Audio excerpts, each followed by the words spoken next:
ಎಲ್ಲರಿಗೂ price the lord. ನನ್ನ ಪ್ರೀತಿಯ ದೇವರ ಮಕ್ಕಳೇ, ಮುಂಜಾನೆ ಸಮಯದಲ್ಲಿ ಪ್ರತಿದಿನ ದೇವರೊಂದಿಗೆ ಬರುವ ವಾಗ್ದಾನವನ್ನು ಎಷ್ಟು ಜನ ನೋಡುವಂತರಾಗಿದ್ದರು ಪ್ರಿಯರೇ. ನಿಮ್ಮೆಲ್ಲರಿಗೂ ನಾನು ಯೇಸು ಕ್ರಿಸ್ತ ನಾಮದಲ್ಲಿ ನಿಮ್ಮೆಲ್ಲರಿಗೂ ವಂದನೆಗಳು ತಿಳಿಸುವಂತಳಾಗಿದ್ದೇನೆ ಪ್ರಿಯರೇ. ಮುಂಜಾನೆ ಸಮಯದ್ದು ಪ್ರಾರ್ಥನೆ ಮಾಡ್ಕೊಂಡಿದ್ದೀರಾ ಪ್ರಿಯರೇ, ವಾಕ್ಯನ ಓದ್ಕೊಂಡಿದ್ದೀರಾ ಪ್ರಿಯರೇ. ಮುಂಜಾನೆ ಸಮಯದಲ್ಲಿ ದೇವ್ರು ನಮ್ಗೆ ಎಷ್ಟು ಒಳ್ಳೆ ಅದ್ಭುತ ರೀತಿಯಾಗಿ ವಾಗ್ದಾನ ಮೂಲಕವಾಗಿ ಮಾತಾಡ್ತಾ ಇದ್ದಾರೆ ಪ್ರಿಯರೇ. ಈ ಮುಂಜಾನೆ ಸಮಯದಲ್ಲಿ ನಮ್ಗೆ ದೇವ್ರು ಕೊಟ್ಟಿರುವಂತ ಅದ್ಭುತ ವಾಗ್ದಾನವನ್ನು ನಾವು ಧ್ಯಾನಿಸಿಕೊಳ್ಳೋಣ ಪ್ರಿಯರೇ.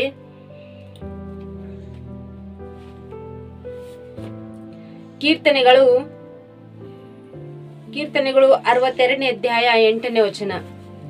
ಜನರೇ, ಯಾವಾಗಲೂ ಕರ್ತನ ನಂಬಿ ನಿಮ್ಮ ಹೃದಯವನ್ನು ಆತನ ಮುಂದೆ ಬಿಚ್ಚಿರಿ. ದೇವರು ನಮ್ಮ ಆಶ್ರಯವು. ಹಲ್ಲೆಲೂಯಾ. ನನ್ನ ಪ್ರೀತಿಯ ಸಹೋದರ ಸಹೋದರಿ, ಮುಂಜಾನೆ ಸಮಯದಲ್ಲಿ ದೇವರು ನಮ್ಗೆ ಎಷ್ಟು ಒಳ್ಳೆ ಅದ್ಭುತ ರೀತಿಯಾಗಿ ವಾಗ್ದಾನ ಮಾಡ್ತಾ ಇದ್ದಾರೆ ಪ್ರಿಯರೇ. ನಮ್ಮ ಹೃದಯ ಯಾವಾಗಲೂ ನಾವು ದೇವರ ಮುಂದೆ ಬಿಚ್ಚಿಡುವಂತರಾಗಿರ್ಬೇಕು. ಆತನೇ ನಮ್ಮ ಆಶ್ರಯವು ಎಂಬುದಾಗಿ ಪ್ರಿಯರೇ.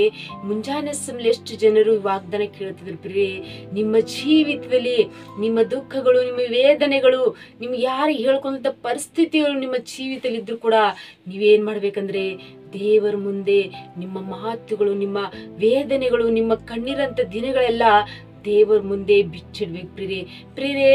ನಾವು ಮನುಷ್ಯರ ಮುಂದೆ ನಮ್ಮ ಹೃದಯದ ನೋವುಗಳು, ಕಣ್ಣೀರಂತ ಸ್ಥಿತಿಗಳು ಮನುಷ್ಯರ ಮುಂದೆ ನಾವು ನಮ್ಮ ಹೃದಯದ ಭಾವನೆಗಳು ಹೇಳಿದ್ರೆ ಅವ್ರೇನ್ ಮಾಡ್ತಾರೆ ಅಂದ್ರೆ ನಮ್ಗೆ ಇನ್ನೂ 2 ಮಾತುಗಳನ್ನು ಚುಚ್ಚಿ ಮಾತಾಡಿ ನಮ್ಗೆ ಬರುವಂತ ವೇದನೆ, ನಮ್ಮ ಕಣ್ಣೀರನ್ನು ಬರುವಂತೆ ಇನ್ನು ಹೆಚ್ಚಾಗಿ ಮಾತಾಡ್ತಾರೆ ಪ್ರಿಯರೇ. ಆದ್ರೆ ದೇವ್ರು ಹಾಗಲ್ಲ ಪ್ರಿಯರೇ. ನಾವು ನಮ್ಮ ವೇದನೆಗಳು, ನಮ್ಮ ಕಣ್ಣೀರುಗಳು, ನಮ್ಮ ಆತಂಕ, ನಮ್ಮ ಭಯವೂ ಇದ್ದಂತ ಪರಿಸ್ಥಿತಿಯಲ್ಲಿ ಇದ್ದಾಗ ನಾವು ದೇವರ ಸಮ್ಮುಖದಲ್ಲಿ, ದೇವರ ಆಲಯದಲ್ಲಿ ನಮ್ಮ ಇರುವಂತ ಪ್ರತಿಯೊಂದು ವೇದನೆಗಳು ದೇವರ ಮುಂದೆ ಬಿಚ್ಚಿಡುವಂತರಾಗಿರ್ಬೇಕು ಪ್ರಿಯರೇ. ದೇವರು ನಮ್ಮ ವೇದನೆಗಳು, ನಮ್ಮ ಕಣ್ಣೀರಲ್ಲೇ ಕೇಳಿ ಆತ ನಮ್ಗೆ ಪ್ರತಿಯೊಂದು ವಿಷಯದಲ್ಲಿ ನಮ್ಗೆ ಆಶೆಯನ್ನು ಕೊಡುವಂತ ದೇವ್ರ ಪ್ರಿಯರೇ.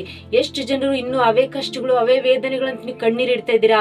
ದೇವ್ರು ನಮ್ಗೆ ಸಹಾಯ ಮಾಡ್ತಿಲ್ಲ ಅಂತ ನೀವು ಭಯದಲ್ಲಿ ಇದ್ದೀರಾ ಪ್ರಿಯರೇ. ಆದ್ರೆ ದೇವರು ಮುಂಜಾನೆ ಸಮಯ ವಾಗ್ದಾನ ಮಾಡ್ತಿದ್ದಾರೆ. ದೇವರು ನಮ್ಮ ಪ್ರತಿಯೊಂದು ವಿಷಯದಲ್ಲಿ ಆತ ನಮ್ಗೆ ಆಶೆಯನ್ನು ಕೊಡುವಂತ ದೇವ್ರ ಪ್ರಿಯರೇ. ಯಾವ ವಿಷಯದಲ್ಲಿ ಚಿಂತಿಸ್ತಾ ಇದೆಯೋ, ಯಾವ ವಿಷಯದಲ್ಲಿ ದುಃಖಿಸ್ತಾ ಇದೆಯೋ, ಯಾವ ವಿಷಯದಲ್ಲಿ ವೇದನೆಯಲ್ಲಿ ಕಣ್ಣೀರನ್ನ ಯಾರು ಹೇಳ್ಕೊಂತ ಪರಿಸ್ಥಿತಿಯಲ್ಲಿ ನಾವು ಜೀವಿಸ್ತಾ ಇದ್ದೇವೆ ಪ್ರಿಯರೇ, ಮುಂಜಾನೆ ಸಮಯ ದೇವ್ರು ನಮ್ಗೆ ಅದ್ಭುತ